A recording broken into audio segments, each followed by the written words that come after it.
Hello and welcome to the Brutal Iron Gym podcast, where our goal is to cut through the BS and deliver the brutal truth about topics related to health and happiness. So today's topic is training, and the title is How to Adjust Training Based on Stress. So recently someone asked me a question about the length of training, like the length of their workouts related to cortisol production.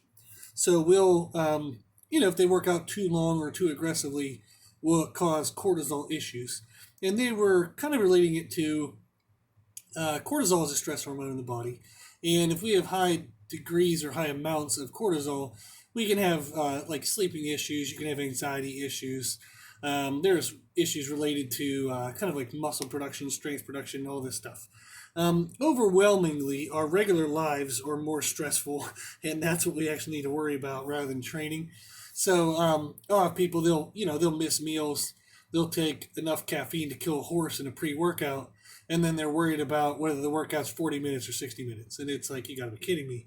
So, nutrition, the health of your nutrition, is way, way, way, ridiculously way more important than the length of your workout. Also, the health of your nutrition, which will lead to how much caffeine you feel like you need to have energy to work out. That's a huge component as well. So, really, it's getting enough sleep, getting enough food, and not relying on massive amounts of caffeine that are the biggest issues. And then also just learning how to deal with stress. So the stress of life, stress of other people, stress of work, stress of whatever else kind of stress there is. So we've done some podcasts in the past about overcoming stress related to like even social media, busyness, feeling hurried, feeling worried, all that stuff. So those are going to be your bigger concerns rather than the length of a workout.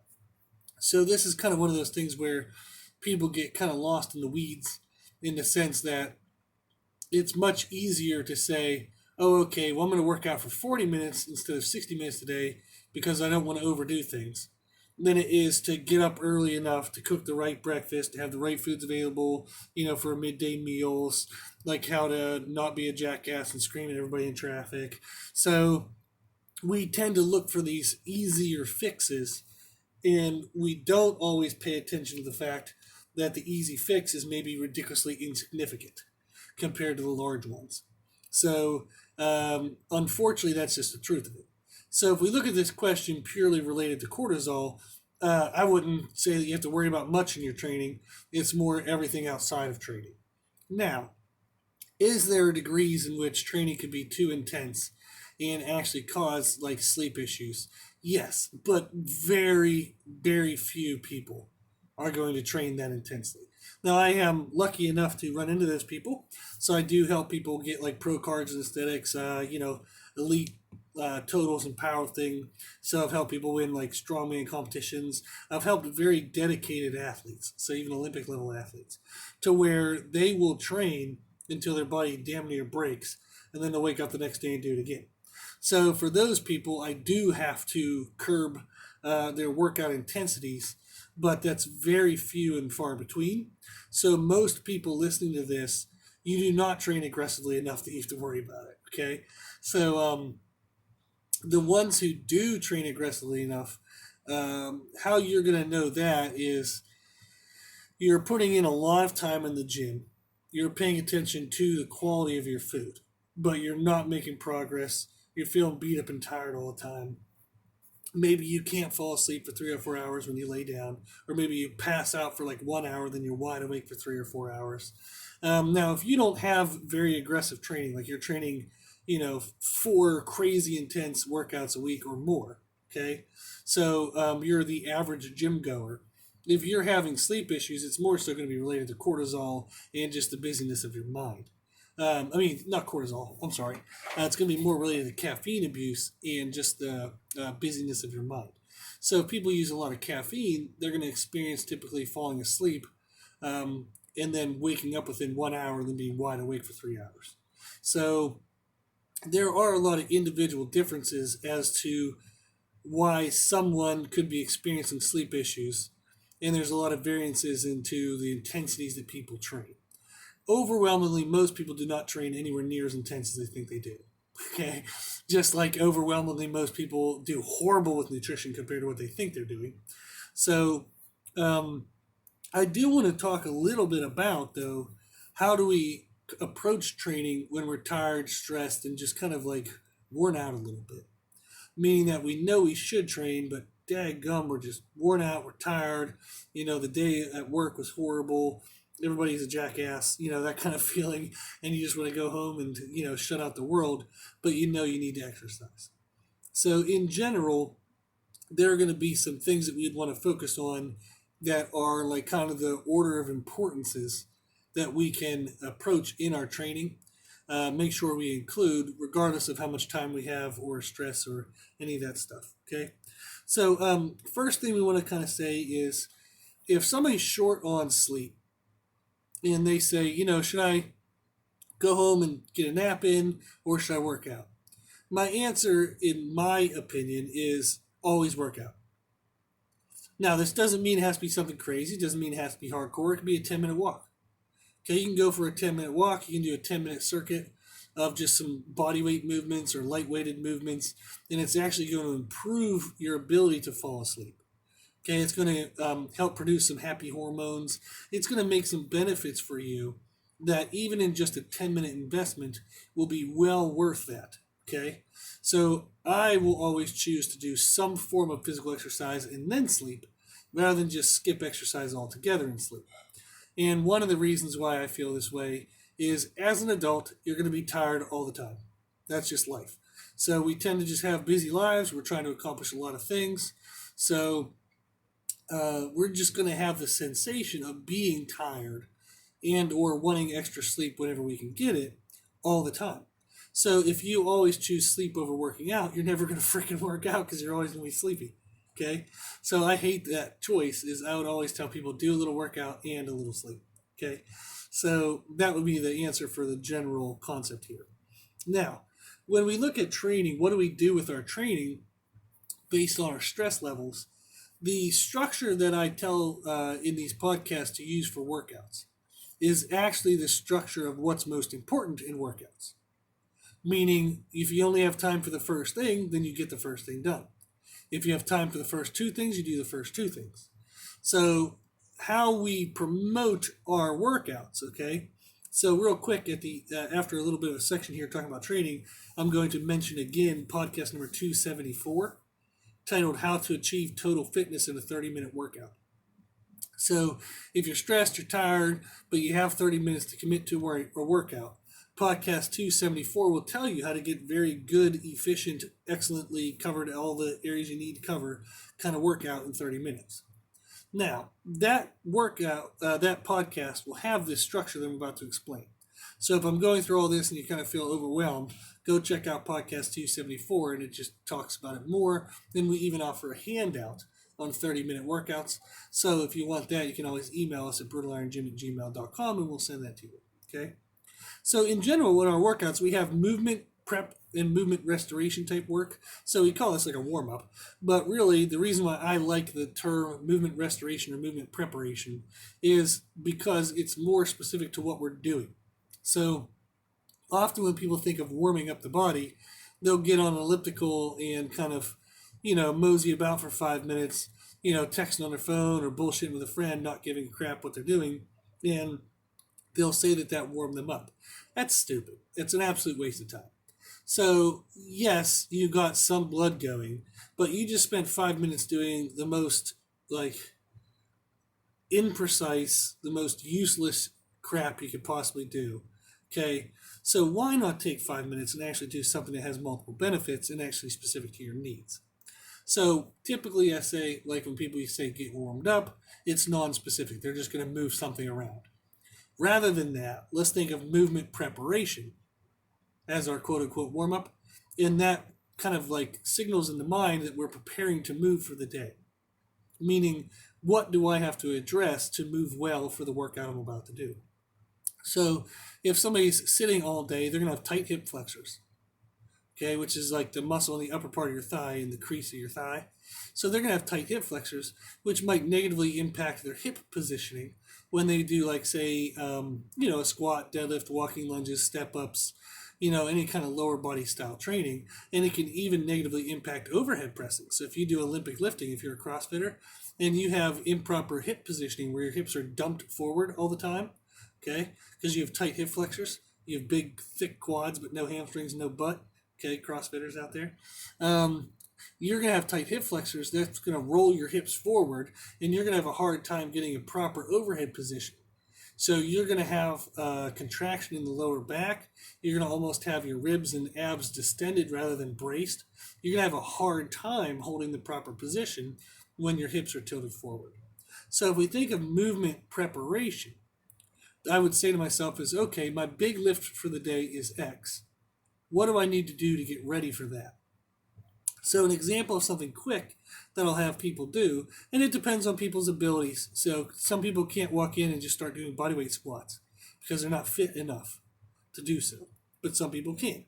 So one quick example is we'll do single leg stiff leg deadlifts, where you just tap your fingers to the floor, but you're doing it on a single leg. And we work on making sure that the torso does not rotate. So we'll touch with both hands rather than a singular hand. And we make sure that the belly button is pointing to the floor or straight ahead at all times. So this makes sure that the person actively stretches their small glute muscles in their hamstring by stretching, contracting through those muscles, rather than just rounding their lower back or kind of rotating their hips. So we do single leg stiff leg deadlifts mindful of our positioning to get looseness in the small glute muscles and the hamstrings, which also aids in lower back health. Then we might do some bodyweight squats. Sometimes we'll do heels elevated to release some stress in the ankles. Sometimes we'll just do regular bodyweight squats, depends on the person's abilities and body type. And then we might do reverse lunges. So they'll just do 3 circuits of that. So they'll do single leg stiff leg deadlifts, 10 reps on each leg, maybe 10 squats, maybe 10 reverse lunges on each leg, 3 rounds through. That's enough to get the musculature on the lower body warmed up and get some tightnesses loosened up and get some things that have been passive and kind of not doing anything all day, get them active and kind of like firing for the day. So that's something very quick and easy that can be done in like 3 minutes. Okay. So just when, like you thought, we said, somebody could get on the elliptical and like piss around for 5 minutes, never bend their knee more than like, a 10-degree bend. And then they wonder why they go into their squats and they still feel creaky. No shit. You haven't even moved into the position of a squat in your warm up. So it frustrates me that people don't be more mindful of what they're doing. If you're spending time in the gym, okay, why the hell would you not actually pay attention to what the hell you're doing and see if you're getting anything for it? So if I go work on the motor of my car, I'm not just going to randomly take shit off and not pay attention to what anything is or where it all goes. You're going to be mindful of what you're doing, okay? So it's annoying, since this is my passion in life and what I love to do. It's annoying to watch people come in. They'll piss around on an elliptical, then they'll go squat, and they go, oh, knees, like my squats always hurt my knees. I'm like, no, you're an idiot. You didn't warm up your knees, So it's so common sense when you actually take a split second to think of what the hell you're actually doing. But that would be an example of movement restoration, movement preparation. And what we say by movement restoration is, if you're coming in with tight muscles, like improperly positioned hips, we have to restore healthy movement. So your warm-up, okay, your movement preparation is actually a form of restoration as well. So this is actually a form of physical therapy when you pay attention to this stuff well. Because you're going to repeatedly, every workout, reset your body to a healthy position, which means that you won't be chronically sitting in unhealthy positions, which will then produce like knee pains, back pains, hip pains. So you're actually doing physical therapy, okay, by doing movement restoration preparation work correct. Okay? So that would be the first thing that we would want to do. And if that's all I had time for, so be it, that's fine. That might fit into that thing we said where if we have very limited time, I might just do 10 minutes of an activity and then go take a nap. Well, you can do movement restoration, movement preparation for 10 minutes. Okay? It's great in the sense that it still gives you time to yourself. So you're doing something that kind of gets the happy hormones producing, okay, adrenaline and endorphins. You're restoring a sense of doing something for yourself. You're giving yourself some mental time away from people, away from your phone, away from your email. So you're giving yourself mental time to organize your mind, clear your mind, like organize your thoughts. And you're also improving a sense of having control over life. So life's demands made you have a very stressful day. But here you are taking 10 minutes to do what you need to do something for yourself, and you're learning how to balance your health with the craziness of life. And that can give you actually improved mental and emotional health for the day. So it sounds very maybe overblown, but like I said in many podcasts, I'm in personal training now for 18 years, 17 years, sorry. And I've worked with thousands of people. So I have many stories where if someone just takes 10 minutes, if I can get a mom, okay, or a busy dad to just take 10 minutes and do something for themselves, okay, or somebody who's stressed out at college, they have like 20 credits, they have all these other extracurriculars going on.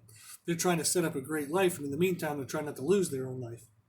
So we all have our own degrees of pressure, our own um, pressures on us, our own stressors. So what we need to do is recognize that those are there and take these 5 or 10 minute chances when we have them to move around a little bit, let our mind and our body become a little healthier. So that would be the first thing I'd look for is movement restoration preparation. No matter how busy you are, if all you have is 5 or 10 minutes, you do stuff that fits into that category type of movements. So we do have a podcast on warm-ups. And again, it talks more about movement restoration preparation kind of wording. But that would be podcast 407, titled Importance and Benefits of Warm-Ups.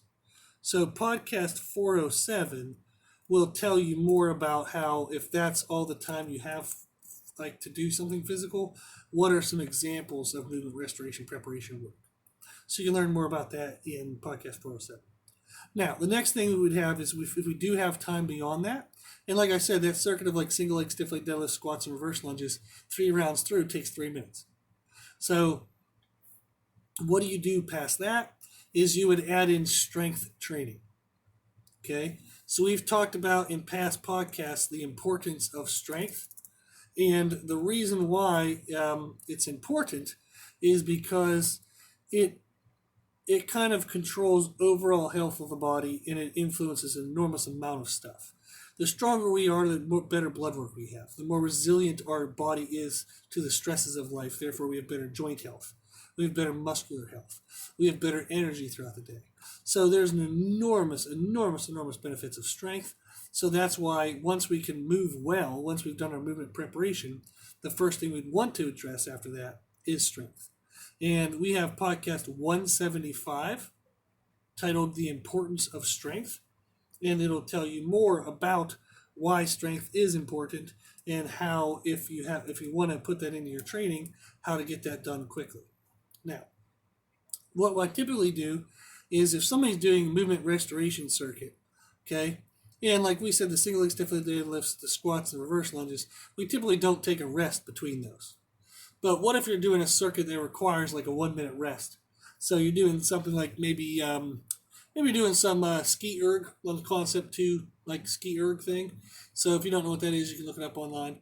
But it's like an upper body movement where you're almost like you're pulling through these cables through your upper body. So it warms up the shoulders, the back, the core, even your lower back. It can get into the hips as well if you do it correctly. So let's say you're doing ski erg and rows. You're doing a minute of ski erg, a minute of rows, then you're going to take a minute rest. And you're going to do that for 3 rounds. Well, during that minute rest, you can set up what you need for a large compound movement that you could use for strength, which would be like a deadlift variation, like sumo deadlifts, conventional deadlifts. Maybe even deadlifts on a belt squat. Maybe you could do dumbbell deadlifts. You can do squat variations, barbell, specialty bars, anything like that. You can do leg press or some other machine like a hack squat, something like that, or belt squat work. But you're going to do something that's a big, heavy compound movement that you can do for like time under tension ranges of 10 to 20 seconds.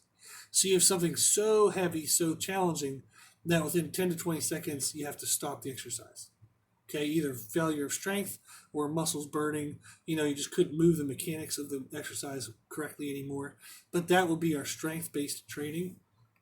So we have podcast number 214 that discusses like understanding rep ranges and time under tensions. So how do we know that 10 to 20 builds strength? So podcast 214 tells us the different time under tension ranges and the results that we'll get from those. But that's what we can do is you can actually add your warm-ups of that large compound movement that you're going to use for strength. You can add the warm-ups of that while you're doing the movement restoration. So you might do one circuit of the movement restoration work and then go like do the empty leg press. You do your second set of the movement restoration work, then maybe you throw 90 pounds on the leg press, you get another warm-up set in. You do your third set of the movement restoration work, then you go to the leg press, you're at 180 pounds, you get a set of like maybe 10 reps in there. You kind of take 30 seconds, put on some new weight, now all of a sudden you're up to maybe 270, and then that's your best weight you can do for sets of 10 to 20 seconds. So you do that for a couple sets. And how many sets and all that stuff kind of depends on the person. But that's what we want to do is, again, if we're limited in time, we're limited in our stress, we're limited in our ability to focus, our efforts to give to the day, movement restoration, movement preparation is going to be the first place you'd want to look. Then you can pair that or push that into the strength-based training. After that, you would then do into muscle damage work. Okay, so if you have extra time from there, and again, movement restoration, preparation work, and strength training, that can all be done in under 15 minutes. So I've had clients show up late for 30-minute workouts, and all we had was like 15 minutes, and we've destroyed some great workouts in 15 minutes, absolutely. So it can definitely be done. So if you do have extra time after that, you would then go into your muscle damage work. So we've talked about how muscle damage in podcast 181, how even if your goal is fat loss, you're not trying to build big muscles, you still need to train heavy enough to produce muscle damage, because muscle damage actually helps you lose body fat. Okay? The repair process of the body fixing the muscles that you damaged burns calories. This is also why we talk about that pure cardio, like walking on a treadmill, is a waste of time. If you noticed, I haven't mentioned anything about cardio. I actually downplayed the elliptical because it was so non-specific. So you will burn significantly more calories by doing the process of movement restoration, strength training, and muscle damage than you ever would on a cardio piece of equipment. So if I have 30 minutes, I'm going to be touching weights. There's no way in hell I'm going to waste 30 minutes doing cardio. Not ever. So because the 30 minutes of cardio, you're done when you step off. Whereas if you do 30 minutes of workout, the body might take the next 12 hours to have to fix all the crap that you were able to damage and beat up in a good way through the training. So the time invested is not even comparable in benefits. So resistance training is always going to be better than cardio, always. Okay? Now, what if somebody says, well, I'm so stressed, like I just can't focus on those lifts, like it might even be dangerous for me to do the lifts. First of all, you're probably full of shit. You probably just want to do the cardio because it's easier. Let's say you're actually seriously worried. Well, a leg press can't fall on you. Okay, you can't get hurt doing a leg press, really, unless you're just willy-nilly, totally not paying attention. Okay, but do machine-based work. There's machines for pull downs and rows, like back exercises. There's machines for overhead presses and chest presses, which are push exercises. There are tons of machines for your legs. So you can do a machine where the weight will be balanced and you don't have the risk of dropping it on yourself or severely hurting yourself. So even if you say, like, my mental state is so low that I don't even know if I can lift weights right now, it might actually be unsafe, then do machines. That's still going to be significantly better than cardio. Okay? So you do movement restoration work, you do strength-based work, then you get into muscle damage work. And one of the easiest ways to do the muscle damage is just load the movements that you used for your movement preparation. So single leg stiff leg deadlifts, now all of a sudden you're going to hold on to some dumbbells. So the bodyweight squats now turn into dumbbell goblet squats. And the same thing for the reverse lunges. You can actually hold on to some dumbbells or kettlebells now. So you're just going to weight those movements, and now all of a sudden they'll start producing muscular damage. So if you do those anywhere from 20 to 40-ish seconds, that's going to be a pretty good time under tension range. So again, podcast 214 tells you about time under tension ranges and what results you're going to get. So you get muscle damage when you do activities of 20 to 40 seconds with enough weight load that it causes muscular failure within that time, or good form failure. So that'll be a great example of how not to waste a lot of time, because you're using movements that you've already practiced and warmed up. Okay, all you need is some dumbbells and kettlebells. So it's not like you have to go find a lot of stuff or set up a lot of craziness. So it's all pretty easily set up for you. Okay, and then if you want to add some things at the end of that, like cardio, fine, that's fine. You can do that then. So then you can kind of go do the step mill for maybe a 10-minute like interval blast, stuff like that. But you want to put that stuff, the extras, at the end. So you do movement restoration, movement prep. You do strength training, then you do muscle damage. Then you do the extras of like muscular endurance, cardiovascular endurance, and stuff like that. Okay? And if you do the movement restoration, strength training, and muscle damage work correctly with the correct rest periods, you're going to get cardiovascular benefit anyhow. So you're going to get cardiovascular endurance and cardiovascular health by just doing that extra, like the resistance training stuff with correct rest periods. So you don't have to miss out on any of those goals. Okay? So again, podcast 274, How to Achieve Total Fitness in a 30-minute workout. It'll talk you through how to do a 30-minute workout. So if you're stressed, you don't have a lot of time, you don't even know what to do, don't worry, you don't have to think. Just go check out podcast 274. Okay? So just focus on the correct flow of movements, being movement restoration, preparation, then strength training, then muscle damage, then the extras. You pick stuff that has low setup time. Dumbbell and free weight exercises are pretty quick and easy to set up. Machines are pretty easy to set up as well. They're already set up for you. Just put weights on them. So you also do movements that are familiar for you. So if you're stressed, it's probably not the best day to try to learn something new. Okay? And you want to keep distractions to a minimum. So try not to look at Instagram and Facebook. Try not to look at social media. Just put your phone down for 30 minutes and just focus on yourself. Okay? So if you're burned out from life and you don't feel like exercising, you actually need to exercise at most at that time. That's when exercise would mean the most for you and do the most for you. Okay? So again, exercise and movement can improve the production of your happy hormones. So the things that make you feel good in your mind, okay, and the body's productions of them. It can restore a sense of doing something for yourself. It can give you mental time to organize your mind or clear your mind. It can improve a sense of having control over life as well. So there's tons and tons of benefits that tie in from different areas of health. So if we can do something for our physical health, it tends to help our mental and emotional health. If we do something for our mental health, it tends to help the physical and emotional. So all these areas kind of tie in together. So if you're feeling mentally and emotionally exhausted, okay, that if you just go home, you're going to have shit relationship quality tonight because you're just going to want everybody to leave you alone and you're probably going to be snapping at everybody. So if you take 10 minutes, 15 minutes, just do some type of physical exercise, that can lessen the degree of stress in the emotional and mental areas, and then it can actually improve your relational health for the evening. Okay? So, it doesn't even matter if any of this stuff is done perfectly. You don't have to worry about doing it perfect. You just have to get it in. So even in podcast number 40, way back when, we've talked about how it doesn't have to be perfect. You just have to do something. Okay? So hopefully this was enough information to give you an idea that doing something is safe. Okay, and it's better than doing nothing, absolutely. If all you have time for is just get in some healthy movement, some things that help you restore healthy positions in your body, that'll alleviate a lot of underlying stress of tight musculature. Okay, so we all know that getting a massage makes us feel good. Well, doing movement restoration and preparation work correctly actually gives you that same release as well. So do that stuff, then get into strength training, then muscle damage, then all your extras. That's when you put cardio in at the very last. Okay, so hopefully this helped.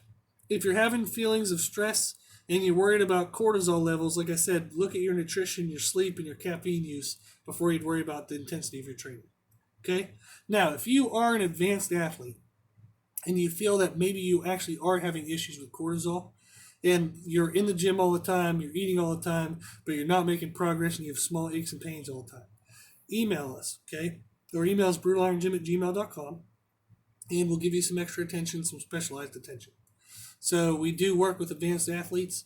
So if you want that type of help, reach out and we'll look at your case and see if there's anything we can do to kind of give you some tips on how to improve things. Okay, cool. So thank you guys for listening. I hope this was helpful. I really appreciate your time invested into these podcasts, and I hope that you get what you need from them. Okay. If you like the podcast, please share it with family and friends. The more people we help, the happier the world will be. Also, if you like this information, you can find more from us on Instagram, Facebook, and Twitter at Brutal Iron Gym. And if you have any questions, feedback, or suggestions, we'd love to hear from you. The podcast is for you. So we want to know what you want to learn about. You can tell us at our email at brutalirongym@gmail.com. As always, I hope this was helpful. And thank you for listening. And thank you for watching.